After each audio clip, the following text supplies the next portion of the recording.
Ladies and gentlemen, do you notice the elephant in the room? Maybe not. I've kinda disguised it quite well. Today, let's talk about this. Hello and welcome back to another random Wednesday episode. So, for the first time ever, I'm actually recording in-camera audio using a lavalier mic. What we're gonna do today is we're gonna actually, take a closer look at this mic, have a good listen to what kind of audio it can actually produce, and then of course after that we're gonna just go into our usual kind of review style.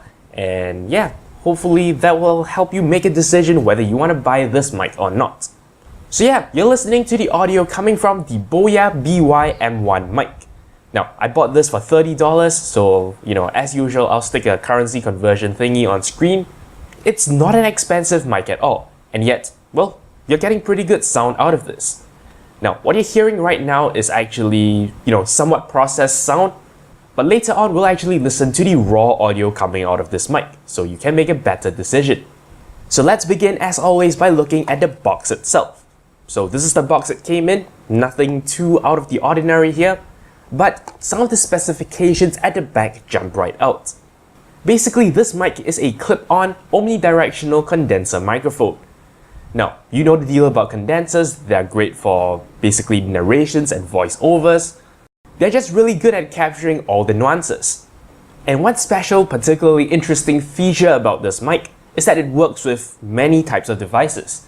Thanks to the fact that it comes with a TRRS jack, you can actually connect this to a smartphone and record it directly off your phone, or you can connect it to a DSLR or laptop. It also comes with an extremely long 6-meter cord, so you do have a lot of freedom to move around and, just position your shot whatever way you like. This microphone is actually powered. There is a small capsule in the middle that you can actually insert an LR44 battery into. There is a switch on the capsule. If you're using it with your smartphone, you want to actually switch it off.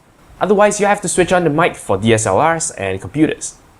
Now, I know you don't want to hear about the mic, you want to hear the mic. So before we jump into the pros and cons, let's do a short sound quality test. Just to be clear, what you've been hearing so far has been processed by my camera. What I'm going to do now is I'm going to plug the mic directly into my computer, record it with Audacity, and yeah, you just hear the raw audio coming out of the mic. Okay, so right now, what you're hearing is the raw audio coming off the mic that is right here. So I've positioned it in this way so that it is a short distance away from my mouth. So yeah, it kind of picks up quite optimally. Now, you should know that I'm actually recording in, not very good conditions right now. In fact, there is a fan right there that's blowing basically directly on the microphone. In fact, if I were to switch over to the audio coming off my camera, you can tell that this is quite a bad environment for recording sound actually. And yet, this mic holds up really well. Again, you're listening to the audio coming off this mic without any post-processing. All I've done is I've adjusted the volume so that, I'm making full use of my dynamic range, but nothing more. And yeah, it's pretty good. Now, what I'm gonna do next is I'm gonna actually try and record in the best conditions possible. Given the constraints of the room. Let's see how well this mic holds up. Now, what I've done is I've actually switched the fan off, so it's deadly quiet in this room right now, and I'm holding the mic in my hand, bringing it closer to my mouth. Of course, you know all that stuff about the proximity effect. You're hearing it at play now. So again, you're listening to the raw audio coming off this mic.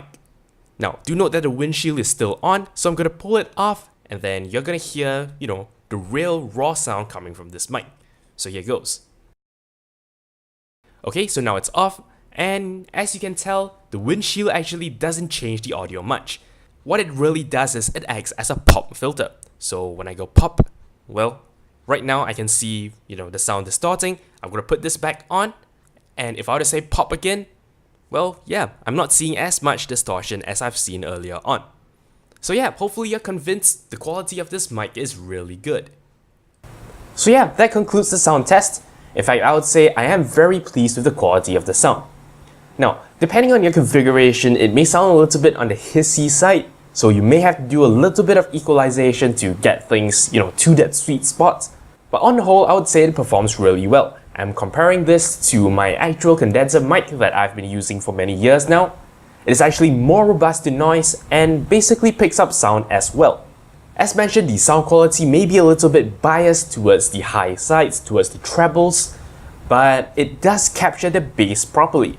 And if you want, a little bit of equalization will fix things up. So yeah, let's move on to two minor concerns I have about this, and that is firstly, the fact that a battery is actually used to power the setup. Now, this is quite a common thing, right? This is by no means, weird or, out of this world. But, of course, what this means is you do have to pay attention to the fact that, well, you don't want to leave that battery in there for too long.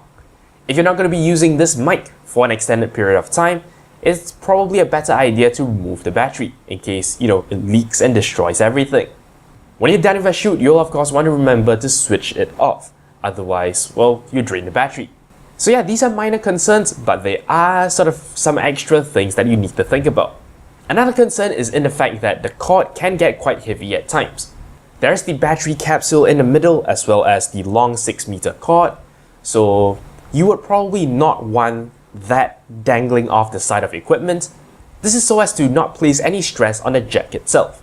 So again, this is not a major problem. This is something that you can work around with just a little bit of effort, but at the same time, it is a little bit of extra effort and something that you should pay attention to. So yeah, just two very minor disadvantages for something at this price, for something that gives you this quality of sound. Well, I say it is a good purchase. That's basically all there is for this particular episode. You've been listening to and about the BOYA by-M1 lavalier microphone.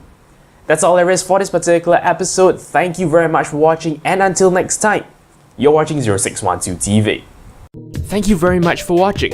If you like my work and are feeling generous, you can shoot me a one-time donation on PayPal or sign up for a recurring one on Patreon. Of course, you can simply like, comment, and subscribe. You know the deal. For more videos, links to my channel and a related playlist are on screen. Thank you for your support.